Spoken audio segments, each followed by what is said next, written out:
Meus pais me forçaram a se casar, com um homem que eles consideravam pobre, mas o que eles não sabiam era que esse homem tinha um grande segredo. Minha paixão nunca foi pelos números que meu pai tanto amava, nem pelos contratos que minha mãe revisava com olhos de águia. Meu pai, Ricardo, e minha mãe, Valéria, construíram um império e esperavam que eu fosse a herdeira natural, a princesa que assumiria o trono de aço e vidro que eles ergueram. Mas meu coração não batia por planilhas ou reuniões. Ele batia ao ritmo do martelo de um artesão, da lixa sobre a madeira, do toque macio de um tecido de linho. Meu mundo era feito de formas, cores e texturas. Meu sonho era simples, ter uma pequena loja onde eu pudesse reunir móveis e objetos de decoração que contassem histórias, peças com alma, escolhidas a dedo. Eles chamavam de hobby. Um passatempo bonitinho, como minha mãe dizia, para mim, era a minha vida. Juntei cada centavo que consegui, usei o dinheiro de uma pequena herança da minha avó, a única que parecia entender minha alma de artista, e mergulhei de cabeça. Aluguei um espaço charmoso em uma rua tranquila, pintei as paredes, instalei a iluminação, e pouco a pouco, preenchi cada canto com a minha curadoria. Havia uma poltrona de um designer iniciante que era uma verdadeira escultura, mesas de centro feitas com madeira de demolição, luminárias que pareciam flutuar no ar. Cada peça era uma extensão de mim. No dia da inauguração, meus pais apareceram. Andaram pela loja com a mesma expressão que usavam para inspecionar um de seus galpões. Meu pai passou a mão por uma mesa de madeira maciça e disse: "Interessante. Quanto tempo você acha que essa brincadeira vai durar?" A palavra brincadeira foi como uma agulha no meu peito, mas eu sorri. Eu ia provar que ele estava errado. E por alguns meses eu provei. A loja se tornou um pequeno sucesso. As pessoas entravam, se encantavam, e eu amava contar a história por trás de cada objeto. Eu finalmente estava feliz, respirando meu próprio ar, construindo algo que era meu, e somente meu. A alegria, no entanto, durou pouco. Lembro-me daquela noite como se fosse hoje. O telefone tocou por volta das 3 da manhã. Era o proprietário do imóvel, sua voz cheia de urgência. "Sofia, arrombaram sua loja. A polícia está aqui. É melhor você vir." Meu coração congelou. Dirigi até lá com as mãos tremendo, tanto que mal conseguia segurar o volante. Quando cheguei, a cena era de pura devastação. A porta de vidro estava em estilhaços no chão, as prateleiras vazias. Mas eles não apenas levaram tudo, eles destruíram. Pedaços de cerâmica quebrada espalhados pelo chão, cadeira de design com as pernas arrancadas, tecidos rasgados com o que parecia ser uma faca. Era maldade pura. O que eles não puderam carregar, eles fizeram questão de aniquilar. Caí de joelhos no meio daquele caos, o choro vindo de um lugar tão fundo que doía. Não era só o prejuízo financeiro que foi total. Era a violação, a destruição de um sonho. Era como se tivessem invadido minha alma e a quebrado em 1000 pedaços. Eu não tinha seguro para cobrir tudo. Não tinha recursos para recomeçar do zero. Em uma única noite, tudo pelo que eu lutei virou pó e cinzas. Passei os dias seguintes em um nevoeiro de tristeza, trancada no meu quarto na casa dos meus pais, para onde tive que voltar. Eles mal falavam comigo sobre o assunto, como se esperassem que o tempo apagasse minha teimosia. Uma semana depois, eles me chamaram para uma conversa no escritório do meu pai. O ambiente era frio, como sempre. Minha mãe sentada em uma poltrona de couro, meu pai atrás de sua mesa. "Sofia", ele começou, com seu tom de voz de quem está prestes a fechar um negócio. "Vemos o seu sofrimento, e como seus pais queremos ajudar." Senti uma pequena faísca de esperança. Talvez eles tivessem finalmente entendido. Mas a esperança morreu no instante seguinte. "Nós vamos te dar o dinheiro para você se reerguer", continuou ele. "Mas temos uma condição." Minha mãe tomou a palavra. "Achamos que já passou da hora de você colocar os pés no chão. Essa vida de artista não lhe trouxe nada além de dor." Ela fez uma pausa, olhando para o meu pai, que completou a sentença. "Você vai se casar, com o Lucas. Ele trabalha em um dos nossos departamentos. Um rapaz simples, estável. Um homem bom que vai te colocar nos eixos, te dar uma vida real." Eu fiquei em silêncio, tentando processar o absurdo. Casar? Com um funcionário deles que eu mal conhecia? Era uma piada de mau gosto. "Vocês não podem estar falando sério", eu sussurrei. Foi então que meu pai se levantou, andou até a janela e olhou para a cidade lá fora. Sem se virar para mim, ele disse as palavras que ficariam marcadas em minha memória para sempre. "Você quis viver seu sonho e veja onde terminou. Destruída e de volta para casa. Talvez uma vida mais simples. Seja melhor para você. Talvez a pobreza caia melhor em você." Aquela frase me atingiu com a força de um soco. Não era preocupação, era um castigo. Eles queriam me humilhar, me quebrar até que eu me encaixasse no molde que eles criaram para mim. Olhei para o rosto impassível da minha mãe, para as costas do meu pai, e vi que não havia negociação. Eu estava encurralada, sem dinheiro, sem loja, sem sonho, e o pior de tudo, sem forças para lutar. Senti meu corpo inteiro amolecer em derrota. Com a voz embargada, mal conseguindo respirar, eu disse a única palavra que eles queriam ouvir: "Eu aceito." O casamento foi exatamente como eu imaginei, uma transação comercial fria. A cerimônia foi pequena, quase clandestina, com a presença apenas dos meus pais e dos pais dele, pessoas simples que pareciam tão desconfortáveis quanto eu. Não houve festa, não houve lua de mel. Houve apenas a entrega das chaves de um pequeno apartamento em um bairro modesto, Um lugar que meus pais certamente considerariam o epítome do fracasso. A mensagem era clara. Esta era a minha nova vida, a vida simples, que eles achavam que eu merecia. Os primeiros dias, talvez semanas, foram de um silêncio denso e estranho. Nós nos movíamos pelo apartamento. Pequeno como dois fantasmas, com cuidado para não esbarrar um no outro. Lucas era exatamente como meus pais o descreveram. Simples. Mas a palavra que eles usaram com desprezo, eu comecei a ver de outra forma. Ele era quieto, quase reservado, e eu mal ouvia sua voz. Ele saía para o trabalho de manhã cedo, voltava no início da noite, e passávamos as noites em extremos opostos do sofá, ele lendo um livro. Eu perdida em meus próprios pensamentos sombrios. No início, eu era pura desconfiança.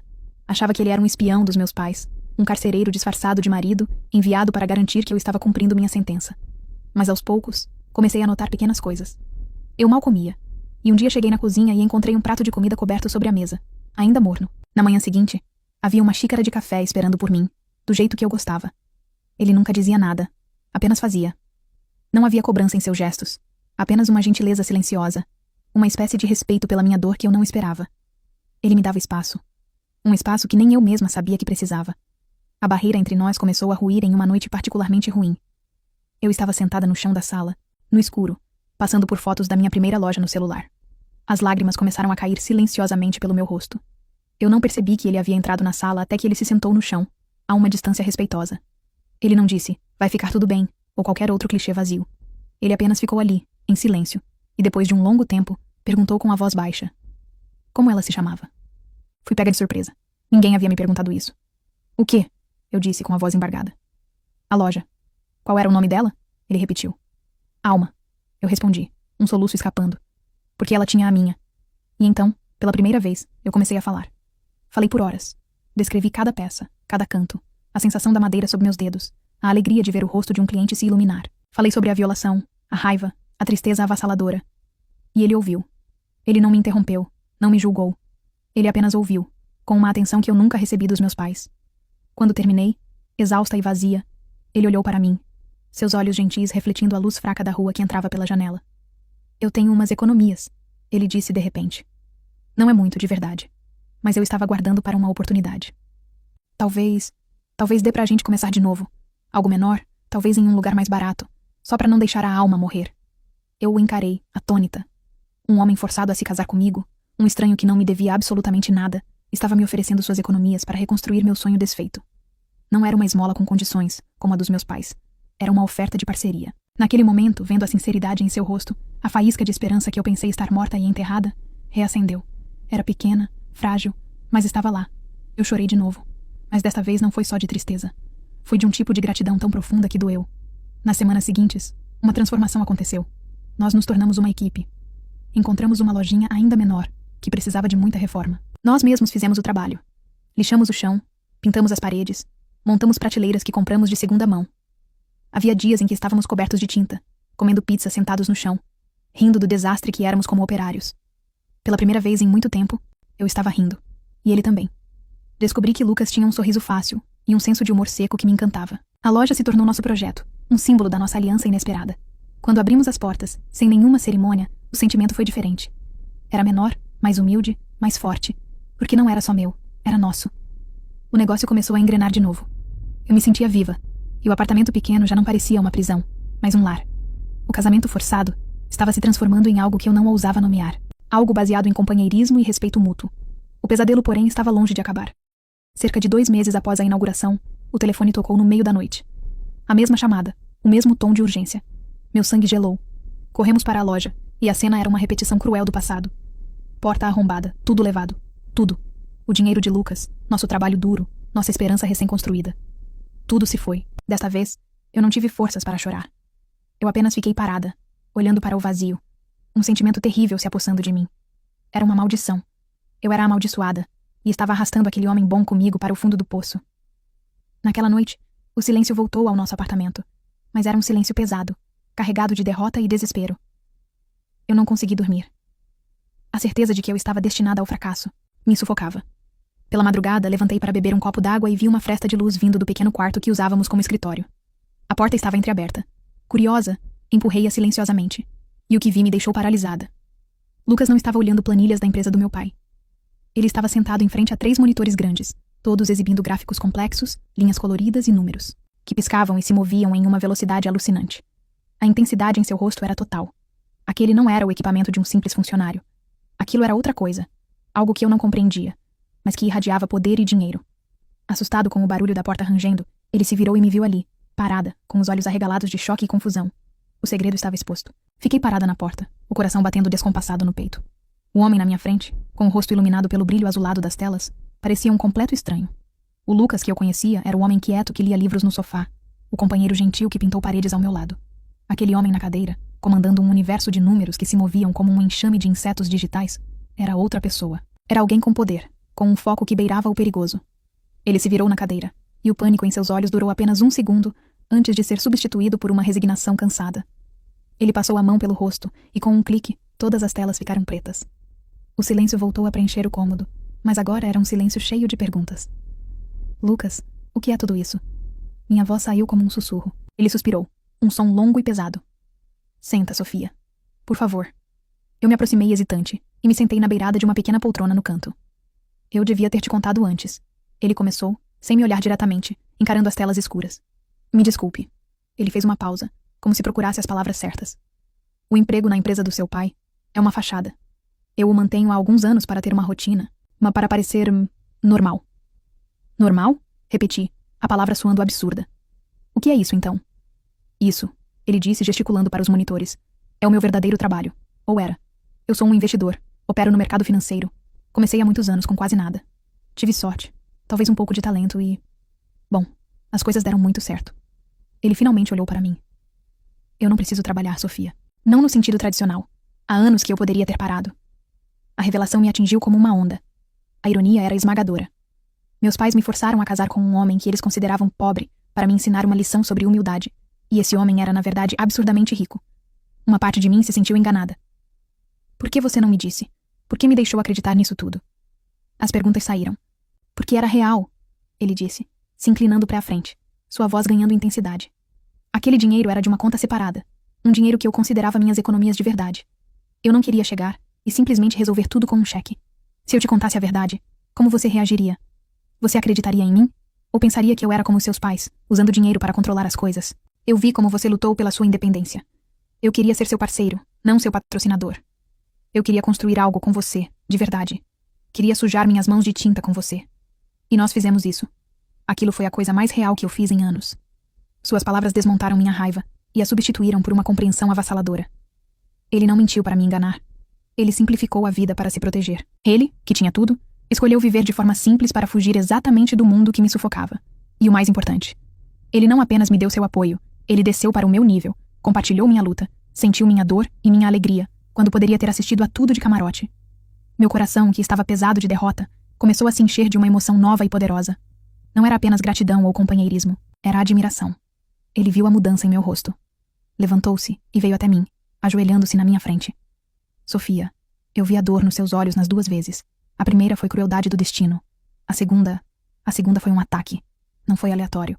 Alguém está fazendo isso com você, e eu não vou mais permitir. Naquele momento, o Lucas gentil e reservado desapareceu, e em seu lugar surgiu um homem de uma determinação de aço. Chega de sermos vítimas, ele disse, sua voz firme. Acabou.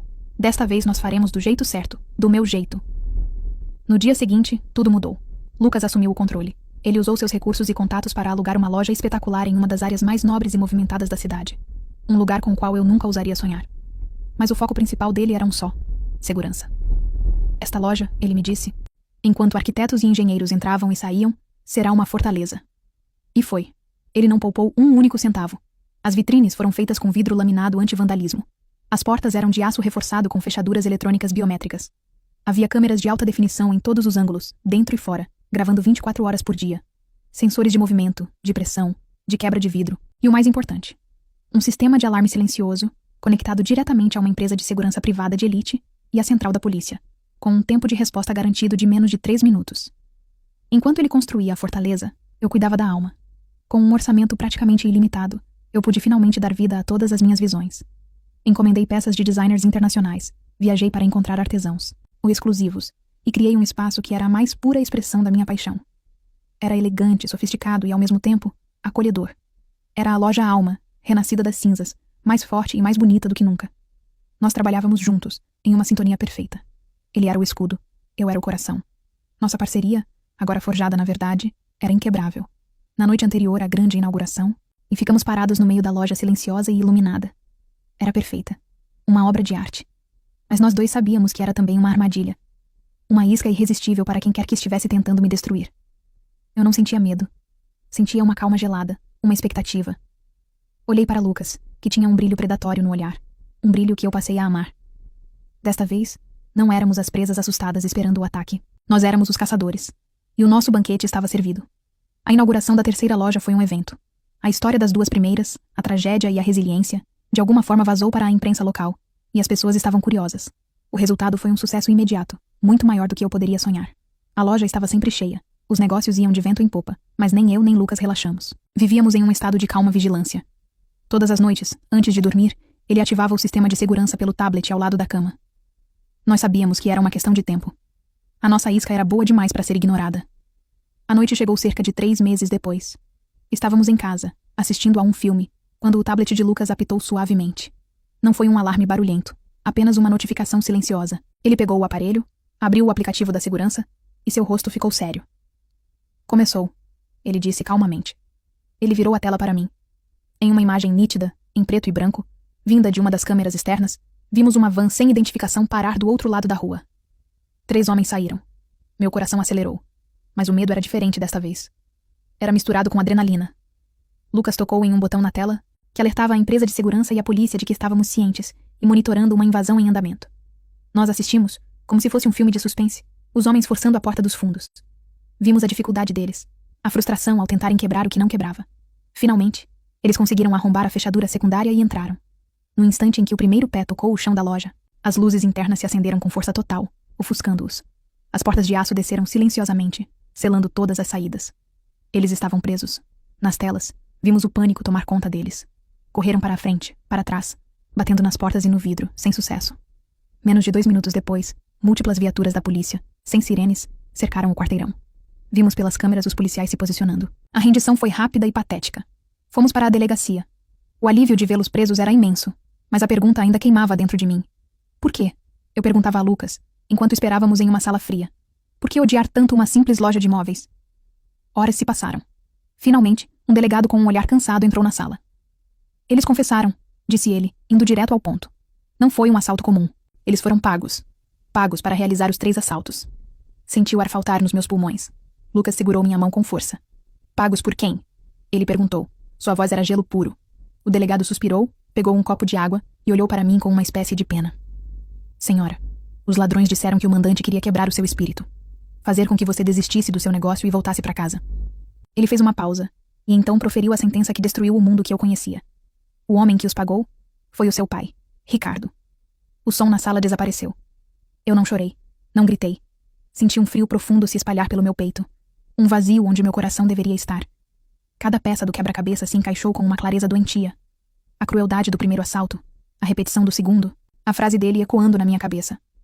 Talvez a pobreza caia melhor em você. Não era uma crítica, era um plano. Era uma campanha de terror psicológico orquestrada pelo meu próprio pai para me forçar a ser a herdeira que ele queria. A dor foi tão profunda, tão absoluta, que transcendia as lágrimas. Foi a traição final, a mais impensável de todas. Lucas me abraçou, e seu calor foi a única coisa que me impediu de desmoronar. A notícia, como era de se esperar, explodiu. Um empresário renomado, um pilar da comunidade, preso por contratar criminosos para aterrorizar a própria filha. O escândalo foi avassalador. O nome da minha família, antes sinônimo de sucesso, virou sinônimo de vergonha. Os negócios de meu pai ruíram. Parceiros se afastaram, contratos foram cancelados, e a reputação que ele levou a vida inteira para construir foi destruída. Minha mãe, cúmplice em seu silêncio e desprezo, afundou junto com ele. A vingança não veio de um ato meu, mas da simples e inevitável luz da verdade. Livre da sombra tóxica deles, eu finalmente pude florescer. A loja, impulsionada pela história chocante, tornou-se um fenômeno. Mas o sucesso material era secundário. Minha verdadeira vitória era outra. Era acordar todos os dias ao lado de Lucas, o homem que me foi dado como um castigo, e se tornou minha maior bênção. Ele esteve ao meu lado na ruína, na reconstrução, na descoberta da pior traição e na superação. Ele me mostrou o que era lealdade, apoio incondicional e parceria. Olhando para trás, percebo a ironia cruel do plano do meu pai. Ele me forçou a um casamento para que eu conhecesse a pobreza, para que eu me sentisse pequena e dependente. Mas ao fazer isso, Ele me empurrou para os braços. Do único homem que me enxergou de verdade, que valorizou minha alma e não meu sobrenome. Ele me deu o maior presente da minha vida. Eu não encontrei a pobreza, encontrei a maior riqueza que existe. Juntos, Lucas e eu construímos uma vida que não era baseada em impérios de vidro e aço, mas na confiança, no respeito e em um amor tão forte que foi capaz de nascer no meio do caos e florescer sobre as ruínas.